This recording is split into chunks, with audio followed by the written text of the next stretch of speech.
ملک default کر جائے. اس نے کوئی کسر نہیں چھوڑی یہ کہ ملک میں جو آپ کی معیشت ہے اس کو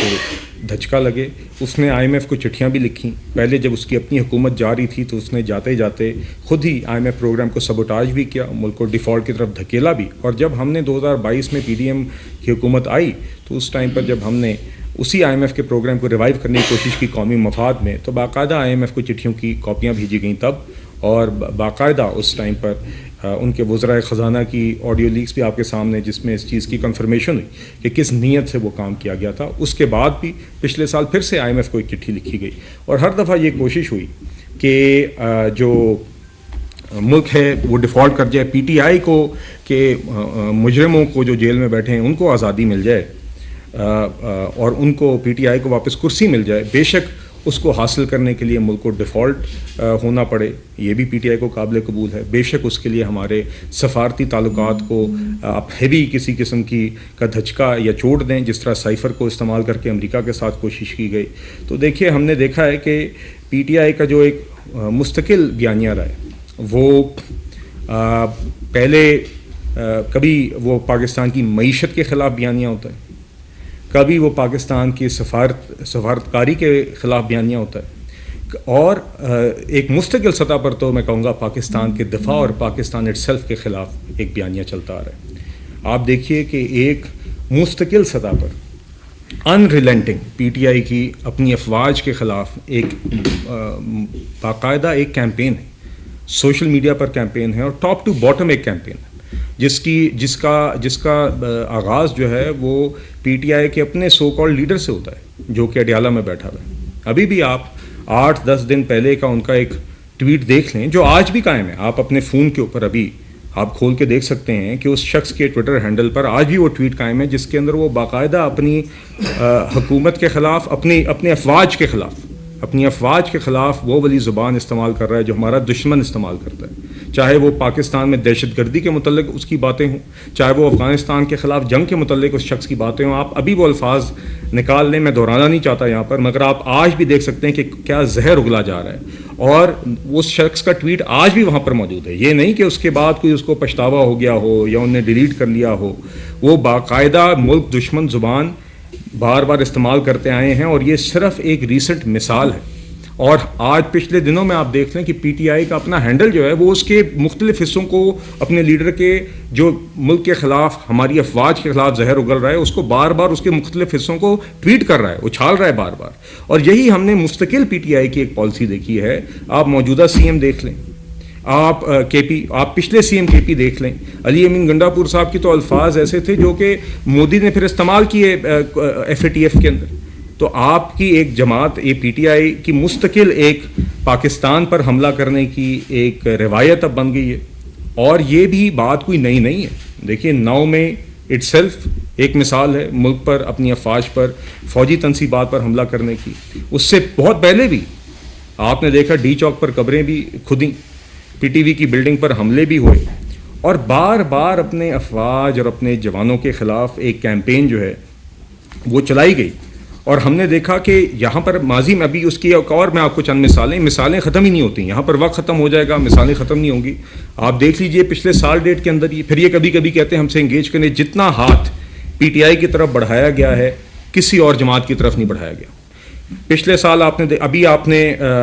دیکھا جعفر ایکسپریس حملے کے بعد جب ایک ان کیمرہ سیکیورٹی بریفنگ قومی اسمبلی کے فلور پر ہوئی, جس میں پرائم منسٹر بھی موجود تھے, جس میں فیلڈ مارشل بھی موجود تھے, جس میں ہمارے دیگر سیکیورٹی اہلکار موجود تھے,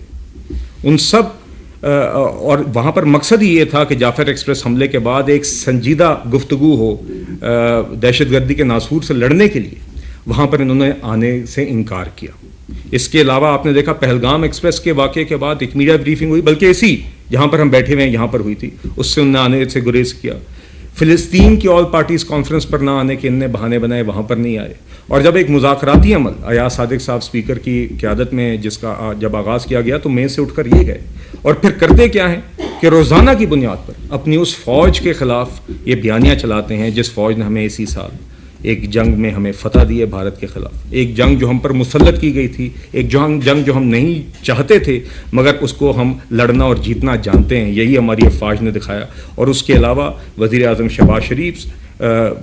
فیلڈ مارشل عاصم منیر اور ہماری بہادر افواج نے جس طریقے سے وہ جنگ لڑی, وہ جنگ جیتی, اور اس کے دوران سفارتی محاذ پر جس طرح اپنے آپ کو کنڈکٹ کیا اور جس طرح پاکستان کا قد بڑھایا. اور ایک ہی وقت میں آپ نے دیکھا کہ ہمارے جتنے بھی مین اسٹریٹجک پارٹنرز ہیں, چاہے وہ امریکہ ہو, چاہے وہ چائنا ہو, چاہے وہ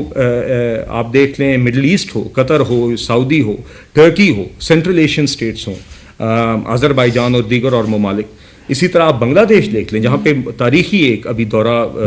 ڈپٹی پرائم منسٹر کا ہوا اور ہمارے جو تعلقات ابھی وہاں پر مضبوط ہو رہے ہیں. تو ایک ہی وقت میں آپ نے دیکھا کہ ہر سطح پر ہمارا ایک سفارتی قد کاٹ دنیا میں بڑھا. سعودی عربیہ کے ساتھ جو ہمارا ابھی ڈیفنس پیکٹ ہوا, تو یہ بار بار پی ٹی آئی ثابت کرتی ہے کہ جب اسی فوج کے خلاف وہ بیانیہ چلاتی ہے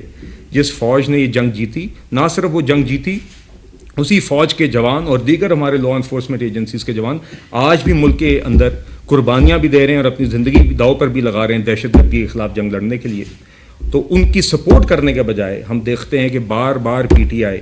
یہ بیانیہ ان کے خلاف چلاتی ہے, ان کے خلاف کیمپین چلاتی ہے, اور خیبر پختونخوا حکومت جو ان کے پاس ہے اس کو ایک جنگ دہشت گردی کے خلاف جنگ میں ایک بازو بنانے کے بجائے وہ اس کو ایک ہرڈل بناتی ہے. تو دیکھیے یہ ناقابل قبول ہے. اور جو جب ہم بات کرتے ہیں کہ یہ چیزیں سیاست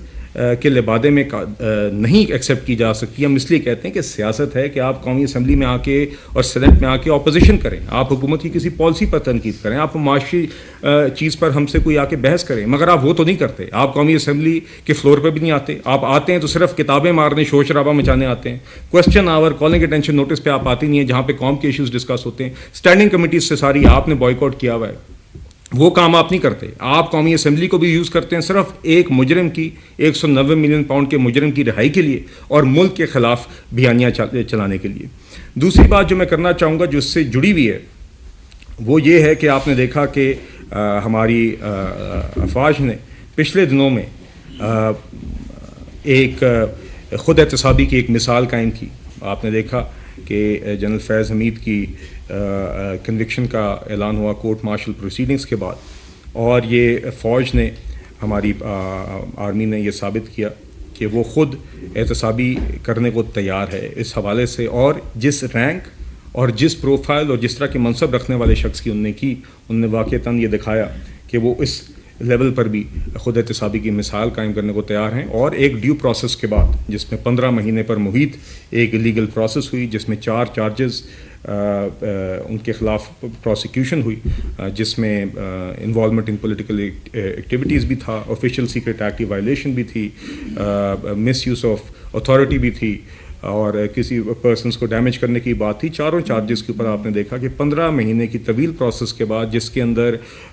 ان صاحب کو ان کی رائٹ آف ڈیفنس بھی دی گئی, ان کی مرضی کی ڈیفنس کی ٹیم بھی دی گئی, اس ساری ڈیو پروسیس کے بعد اس کنوکشن کا اعلان ہوا. اور آپ نے دیکھا کہ کچھ اور جو کہیں پر جو ان کے اوپر چارجز ہیں اس پہ سپریٹ ایک انویسٹیگیشن جاری ہے. تو میرے خیال سے یہ ایک اچھی مثال قائم ہوئی ہے, اور ہم یہ ان اے وے میں سمجھتا ہوں اس چیز کو انڈورس بھی کرتی ہے جو بات ہم 2018 سے 22 کے درمیان آپ کو کہتے آئے ہیں کہ ایک گٹھ جوڑ ہے جو کہ یوز کیا گیا ہماری جماعت کی قیادت کے خلاف, ہماری جماعت ہماری لیڈرشپ کو وکٹمائز کرنے کے لیے, نواز شریف صاحب کو وکٹمائز کرنے کے لیے, شہباز شریف صاحب کو وکٹمائز کرنے کے لیے, مریم نواز صاحبہ کو وکٹمائز کرنے کے لیے, حمزہ شہباز کو وکٹمائز کرنے کے لیے, رانا ثناء اللہ صاحب کو وکٹمائز کرنے کے لیے, احسن اقبال, خواجہ آصف, میں ناموں کی ایک فہرست ہے جن کے خلاف باقاعدہ ایک صرف اس شخص نے جو اڈیالہ میں ہے ان صاحب کی مدد کے ساتھ اس گٹھ جوڑ کے نتیجے میں انہوں نے ان سب کے خلاف ایک تھانے دار ہونے کا کردار ادا کیا ہے. خان صاحب نے باقاعدہ ایک ایس ایچ او کا کردار ادا کیا جنہوں نے نیب کے چیئرمین کو یرغمال بنا کے, صرف ان کا ایک مشن تھا کہ میں کس طریقے سے پی ایم ایل این اور اپنی بقیہ اپوزیشن جماعتوں کو وکٹمائز کروں. اور اس پہ پھر باقاعدہ آ کے یہاں پہ آپ دیکھتے ہیں کہ اس پہ ایک سیلیبریشن ہوتی تھی, ایک رویہ فرعونیت کا تھا. اور بیگم کلثوم نواز کی جب تک وہ ان کی فوتگی نہیں ہوئی تب تک یہ مانتے نہیں تھے کہ وہ بیمار ہیں. ایسی ان کی نیچ حرکتیں رہی تھیں